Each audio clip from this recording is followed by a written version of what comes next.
Hi guys, I'm totally exhausted, but I'm going to do this video anyway, so bear with me. This one is about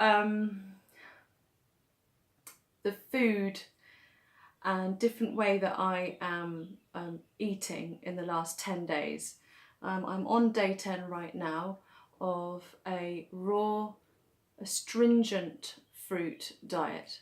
Now this came about because basically it's been nearly 3 months that I haven't got diagnosis from any doctors that I've been seeing, and I kind of felt a little bit powerless, I suppose, and I just felt like, you know, people were chucking me thyroxine, which I'm really glad I didn't take, because my T3 and T4 levels that came back today said that my thyroid is completely normal, even though for a short period of time it was elevated to 6.1 TSH, but 4 days previous to that it was normal, and now it's normal again. So it went down, up, down. So what I'm finding is that blood tests don't necessarily give you the whole picture. And you know, it could be Lyme's disease, it could be fibromyalgia, it could be all sorts of things, but I don't want to self-diagnose. And I've tried to get hold of some Lyme specialist doctors, and on Monday she turned me down, the only one that's really available in the area that kind of takes anyone in this particular part of France. So now I have to wait for the end of July and possibly get an appointment in August or September, which seems like a really long wait. At the moment it's the 4th of July. So I thought, well, if I'm not going to be taking any medication of any sort apart from my lithium to try and heal whatever's going on with me and my symptoms, I've done a whole video on all my symptoms, and the only additions I've got to that at the moment is like twitching. So my muscles, like in my left bum cheek, was like twitching all day a couple of days ago, and then in my eye and various other places it just kind of pops up and twitches. So it's not too annoying, that, because it's not painful, it's just a bit kind of, oh, all right. It's the painful ones and the daggers in the head. That was yesterday night. I had like the feeling of small knives, like daggers, like going in the top of my head like this, and that was more than disconcerting, I must say. That was really horrible. So I thought, well, okay, well, the only thing that I can do for myself is to see what I could do about my diet and what goes in my body. And I've been looking at this woman called Eileen Duran, Ailan, Duran, Duran. She's got a YouTube channel, and she's a professional detox specialist, and she looks at iridology and the pupils of the eyes and what that can kind of tell you about the insides of someone, you know, whether it's their glands or their organs or their skin, or, you know, the eyes can tell you so much. And then so she uses the iridology reports to then decide on the kind of herbal tinctures and remedies that person needs, and what kind of stage of detox they can go to depending on how they eat right now. And she's cured things like you know, cancers, tumours, fibromyalgia, MS, all sorts of different kind of illnesses across the board, which kind of made me think, okay, well, doesn't really matter what I've got. If I do some detoxing, it will probably help. The other thing I did was read some of this book, which I haven't finished yet, but he talks about fruit an awful lot as well, and raw food. And he talks about all sorts of different kind of, his name's Anthony Williams.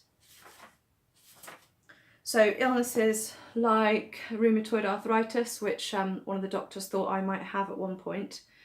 Hypothyroidism, which is another thing another doctor thought I had.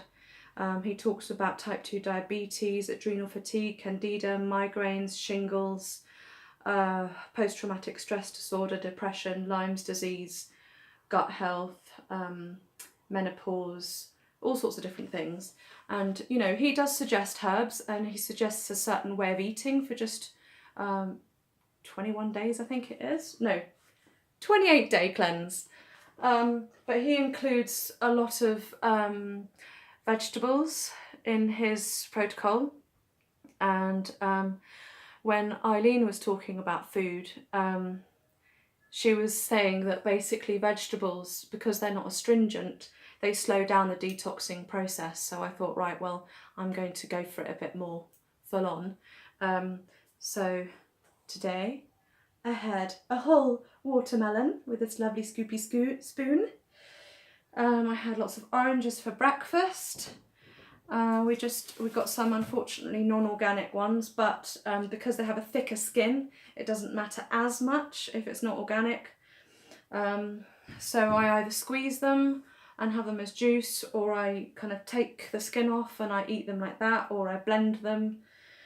I haven't really yet gone in for the limes, but obviously that's a really astringent and great for detoxing. I wouldn't really want to do it on its own, so I'd have to mix it with something else. And what I did when I was away near the coast is we had loads of nectarines that we got at the market. So I chopped them up into reasonable sized chunks, and then I squirt, I think about half a lemon onto that, so that I get the benefits of the really astringent lemon with the nectarine, which is also that liquidy, watery, juicy fruit that's also astringent. I had lots of apricots while I was away, and then I got back and at Lidl they had these reasonably cheap, the Gala Melons, and again that's got a thick skin, so it doesn't matter so much if it's not organic, because we have very little money at the moment, so I'm trying to do this on a very small budget. And it's funny because the kids at school were like, oh, it's like a whitey greeny melon. I've never seen a melon like that, because around here you mainly see the melons from the Gers, and they're orange on the inside, so they were a bit confused about that. But there's all sorts of melons out there.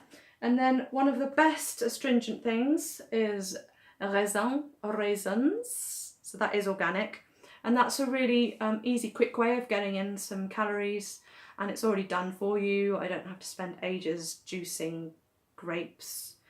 And at the moment, actually, because it's the 4th of July, there aren't any grapes around.